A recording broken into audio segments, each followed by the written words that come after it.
Hello everybody, Ray Garner with Garner's Games, here to do my weekly comic review.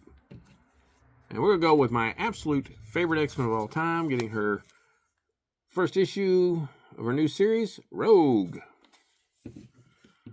Shadows of Tomorrow, which is kind of the tie-in to everything relevant to the Age of Revelations.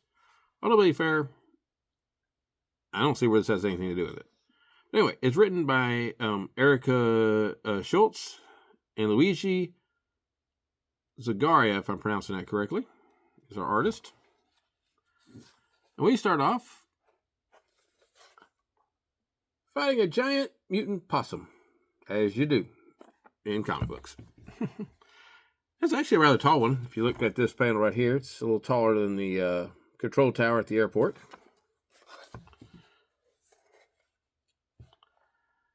I do like the fact that this is basically picking up Uncanny X-Men, kind of a side story with Rogue going onto her own little story.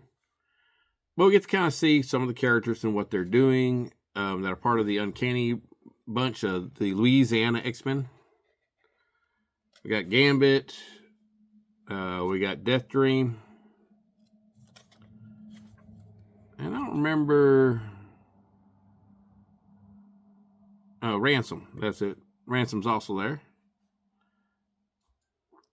And as Rogue stopping the tower that gets knocked over from hitting a guy in a wheelchair, she recognizes him.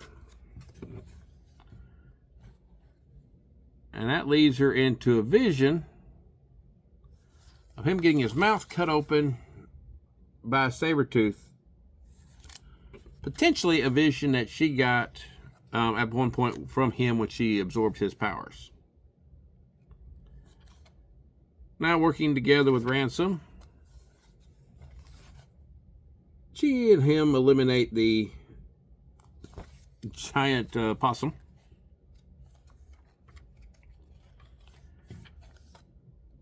And she head back and we have a nice little heart-to-heart conversation with Remy. And as they're sleeping, she has a dream where Mystique is yelling at Sabretooth about this wasn't the plan. And he backhands her for it. And Constrictor is in the background. I don't remember him ever working with the Brotherhood before. But as the vision's going on, the guy in the wheelchair gets replaced with her.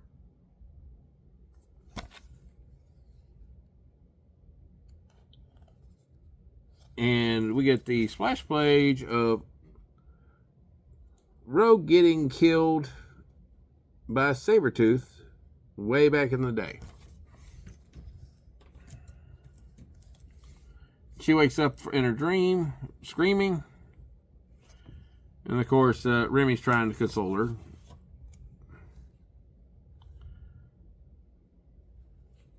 And as she's sitting there thinking about it, the vision changes from her being held by Sabretooth to her holding the guy from the wheelchair. What was his name? Jay Scanton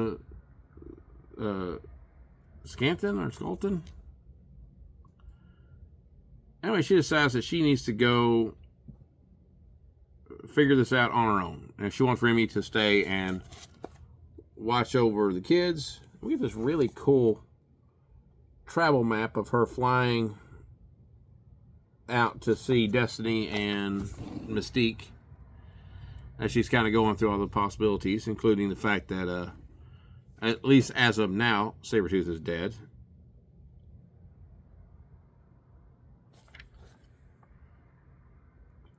But as she's flying, checking her watch, she notices her hand appears in her mind to be completely covered in blood.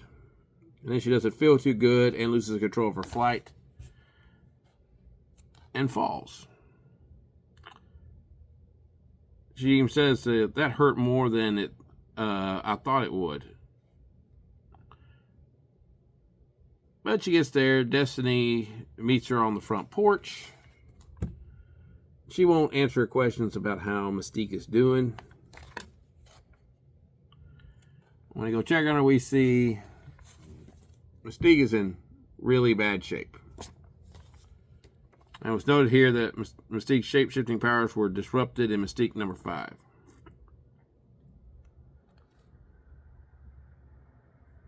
And Rogue, the part of the puzzle she put together, says has something to do with Project Pegasus.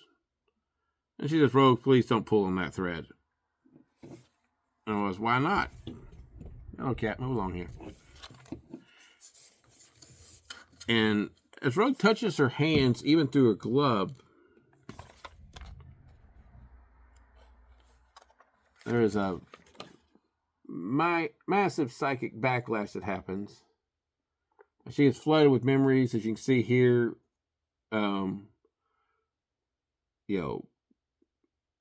Sabretooth's bloody hand, and then her hand covered in blood.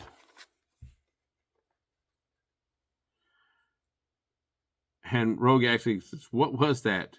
You're right, Rogue. We need to talk. And the next issue is called A Bloody Past.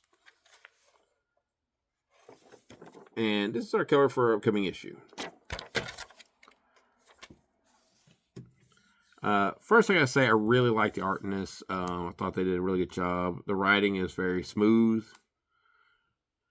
So all in all, I'm looking forward to it. I'm kind of curious as to what's going on with Rogue, why she's having these flashback memories. How does it tie into her time with the Brotherhood? And why is Constrictor there? That is the one I'm just like, why is one member of the Serpent Society hanging out with the Brotherhood? And of course, this does a really good job of basically explaining what Rogue is doing, what's motivated her to go find Mystique, and that Mystique has something to tell her or to hide from her. And that's all we get in the first issue. So we have a mystery going. We don't have any answers. So I really like it. Very happy to see Rogue getting another solo book. I think there's another. Pretty sure she had one back in the day, miniseries. Been a long time, though. So I'm happy for her. I'm happy for the writer. And I enjoyed this quite a bit. So check it out. Especially if you've been reading Uncanny. And we'll see you next week. Sugar.